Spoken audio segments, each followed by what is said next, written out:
Bonjour Mélo. Voilà. Alors, je te refais un petit cours d'affûtage. Donc, ton couteau, tu le prends en main. Voilà. Cette position-là, moi, me convient très bien, avec deux doigts dessus. Donc, je t'explique. Le couteau, il doit avoir un certain angle. Ça, l'angle, à ce niveau-là, j'exagère, mais à ce niveau-là, il doit rester bloqué. Donc là, tu bloques au niveau du poignet. Et là, après, tu commences doucement. Donc là, avec un phénomène de rotation pour aller bien chercher le talon du couteau. Donc là, ça va, c'est un couteau relativement droit, mais tu vois, si je continue comme ça, je tape devant et le bout du talon n'est pas affûté. Donc là, je donne une légère rotation, tout en gardant cet angle-là. Ça, c'est impératif. Donc là, ça donne ça. Je te le fais en douceur. L'angle qui est en dessous, lui, ne bouge pas. Donc il est contrôlé à la fois par mon poignet droit et une légère pression sur deux doigts. Voilà. Là, l'angle ne bouge pas et une fois que tu as le coup de main, bah après tu peux accélérer. Toujours le petit rotation pour aller chercher à la fois la pointe quand tu as vraiment une pointe qui part plus arrondie que ça. Donc tu vas chercher ta pointe et tu reviens. Genre ce couteau-là, avec une pointe. Là, tu vas bien chercher ta pointe, limite à la verticale. Le couteau est pratiquement à la verticale de la pierre pour aller chercher la pointe. Et là, rotation et à plat. Rotation et à plat. Rotation et à plat. Toujours garder le même angle, ça c'est impératif. Donc c'est à ce niveau-là que tu bloques. Pardon, à ce niveau-là que tu bloques pour bloquer ton poignet. Et là après, tranquillement, tu laisses glisser tout le fil du couteau sur la pierre, donc jusqu'au talon de la pointe. Tu vois la pointe là, je suis pratiquement à la verticale de la pierre pour bien aller chercher l'angle de la pointe. Là et là, je glisse sur le ventre, ça c'est ce qu'on appelle le ventre du couteau. Là, pour finir à l'affûtage.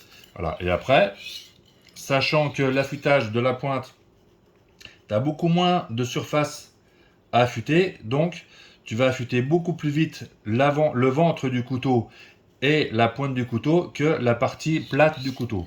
Donc la partie plate, n'hésite pas à passer plusieurs passages et tu reviens sur la pointe pour affiner l'affûtage. L'autre côté, c'est pareil. Moi, l'autre côté, voilà, je prends mon couteau comme ça. Alors, je le prends légèrement de biais. Voilà, ça c'est ma technique, c'est ma façon à moi de le positionner. Et là, je relève. L'angle là, il ne bouge pas. Par contre, je relève pour aller chercher la pointe. Voilà. Là, tu peux regarder à ce niveau-là, l'angle qu'il y a là, lui, il reste le même. Mais je lève le couteau pour aller chercher la pointe. Ouais, ça se voit pas trop mal. Voilà, ça c'est un affûtage correct au niveau d'un couteau. Voilà, après si tu as besoin de plus d'informations, là après une fois que tu as l'angle, que ton poignet est bloqué, ben voilà, tu peux directement, une fois que tu auras l'expérience, attaquer les couteaux. Là je suis sur une pierre à 16 000 pour affiner correctement l'affûtage. Mais voilà, tu remarqueras que l'angle qui est entre la pointe et la pierre, lui, ne change pas. C'est toujours le même. Ça, c'est un angle à 28, 29 degrés. Voilà, c'est un angle d'origine. Voilà. Et constamment.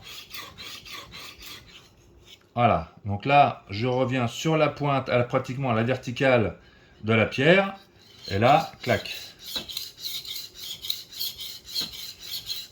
Là, j'affine l'affûtage du fil sur une pierre à 16 000. Et évidemment, après, il va falloir redresser. Alors, est-ce que ça va se voir tout ça? Voilà, tu vois, le fil, il est bien brillant. Voilà, là, je suis qu'à 16 000. Mais tu vois, le fil, il est régulier partout. La largeur du fil que tu vois est régulière partout. Ça veut dire que ton angle, il est bon, il est respecté, et tu le gardes bien partout. Donc là, c'est pareil. Là, l'épaisseur du fil est la même. Tu vois, la pointe, là, par contre, hop là, la pointe, elle est un poil plus large. C'est-à-dire que là, j'ai pas assez levé mon couteau. Voilà, là au niveau de la pointe, c'est un peu plus large. Mais si tu regardes tout le reste, on n'est pas trop mal. Voilà, là pour l'instant, je suis qu'à 16 000. Tu vois quand même que, même sur un 16 000, ça laisse du poil et ça me fait une bonne partie peau de bébé. Voilà, après ça, je termine à la 30 000. Donc voilà, c'est pour toi, Mélo. Bisous.